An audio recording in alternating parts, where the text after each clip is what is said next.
many in our community began to develop the defeatist conclusions that the media hated Islam.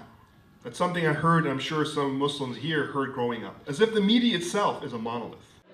I'm so glad that UIS let someone as famous as Ahmed come here.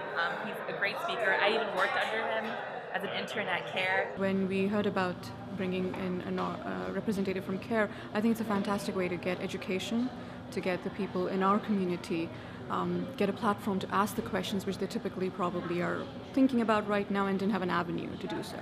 Given the divisiveness and polarization that this country is going through and has been going through, but really has been exacerbated in the last few months and years, it's very important that we counter that with face-to-face, voice-to-voice, human-to-human interaction, dialogue, conversation. Even if we don't end up agreeing, it's just important to understand where we're each coming from.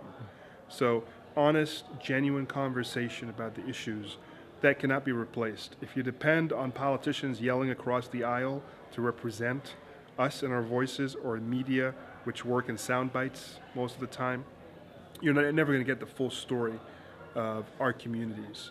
So that's why we need to be out there talking directly to people. I think America is gripped into some sort of a political fever right now. And with the negativity surrounding Islam, this is a good event for people to come forward and ask the questions to a Muslim.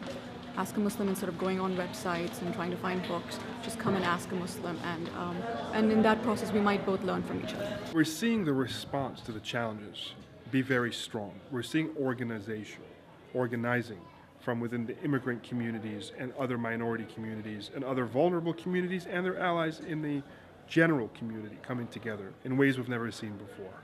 But now we're also coalescing around it. So that's something that is happening at a much faster rate than before.